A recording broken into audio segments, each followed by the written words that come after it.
বন্ধুরা সবাইকে শুভেচ্ছা জানিয়ে শুরু করতে যাচ্ছি নতুন একটা খাবারের রেসিপি। আজকে সেই খাবারের নামটা হলো সেগেটিনা গুলাশ। এটা আমাদের এই স্টেটের খুব নামকরা একটা খাবার। সেই খাবারটাই আজকে আমি আপনাদের সামনে উপস্থাপন করতে যাচ্ছি। কি করে এটা তৈরি করতে হয় সেটা আমি আপনাদেরকে দেখাবো, মনে হয় আপনাদের ভালো লাগতে পারে। এটা একটা ইন্টারন্যাশনাল ফুড। সবচেয়ে প্রথম এই সেগেটিনা গুলাশ তৈরি করার জন্য আমি আলু সিদ্ধ করে নেব। আলুটাকে আমি কেটে নিচ্ছি। বন্ধুরা দেখতেই পাচ্ছেন আমি আলুটা অর্থাৎ পটেটোকে ঠিক এইভাবে ডাইস করে কেটেছি। এই পাত্রের মধ্যে পানি দিয়ে আলুটাকে আমি সিদ্ধ করে নেব। বন্ধুরা আমি পানি এখানে রেখে দিয়েছি। পানিটা যেই বয়েল হয়ে যাবে তখনই আমি আমার বাকি কাজ শুরু করব।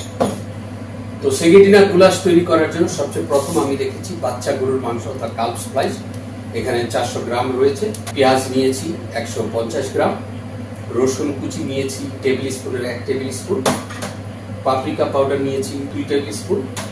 গোলমরিচ নিয়েছি 8-10টা। রসুনের পাউডার 1 টিস্পুন।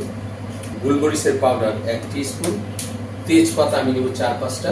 আর এখানে নিয়েছি ক্যাবেজ, এটাই এর মেন গার্নিশ। এখানে রেখেছি রাইজেনবেরি অর্থাৎ ক্র্যানবেরি, এবং এখানে আমি রেখেছি টমেটো পেস্ট, এবং ইংরেজিতে বলা হয় ব্রাসেল স্প্রাউট, আর জার্মান ভাষায় বলা হয় রোজেনবেরি। এটা আর আলু আজকে আমার গার্নিশ। তো প্রথমে আমি আলুটাকে সিদ্ধ করে নেব এবং ব্রাসেল স্প্রাউটকেও আমি ব্লাঞ্চ করব। তো সবচেয়ে প্রথম যেটা আমি করতে যাচ্ছি, অন্য একটা ফ্রাই প্যানের মধ্যে, ফ্রাই প্যানটা গরম হলে আমি গুলাশ তৈরি করার প্রক্রিয়া শুরু করে দিচ্ছি। আলুর পানি গরম হয়ে গেছে, আমি পানিটার মধ্যে আলুগুলি ঢেলে দিচ্ছি। সল্ট দিয়ে দিলাম 1 টেবিল স্পুন। সো বন্ধুরা দেখতে পাচ্ছেন আমার ফ্রাই প্যান গরম হয়ে গেছে। এখন আমি এখানে 150 মিলিলিটার তেল দিয়ে দিলাম। তেলটা গরম হয়ে গেছে। প্রথমে আমি ঢেলে দিচ্ছি রসুন কুচি। এখন পেঁয়াজটা ঢেলে দিলাম। তো আমার পেঁয়াজ অলমোস্ট প্রস্তুত মাংস ঢালার জন্য। এই জন্য 1 চামচ লবণ ঢেলে দিলাম,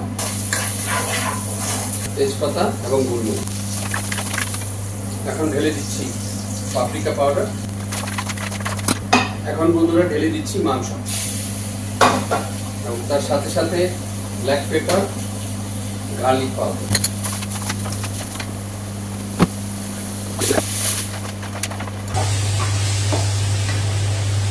আর একটু পানি ঢেলে দিলাম যাতে নিচে লেগে না যায়। 1 চামচ।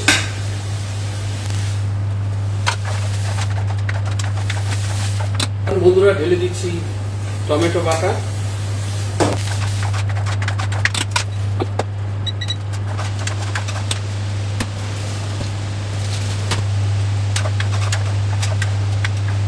বন্ধুরা আমার গুলাশ অলমোস্ট শেষের দিকে। আমার আলু বয়েল হয়ে গেছে। এখন এর মধ্যে ব্রাসেল স্প্রাউট আমি ঢেলে দিলাম। তো বন্ধুরা আমার গুলাশ অলমোস্ট শেষের দিকে। এখন আমি ক্রিম ঢেলে নামিয়ে নেব।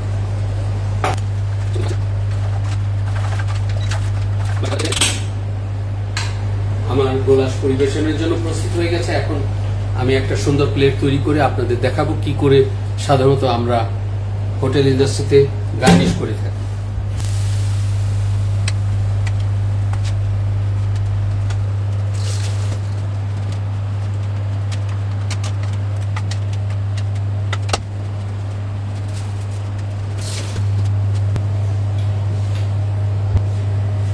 বন্ধুরা আমার সেগেটিনা গুলাশ পরিবেশনের জন্য প্রস্তুত হয়ে গেছে। ঠিক এইভাবেই আমরা পরিবেশন করে থাকি।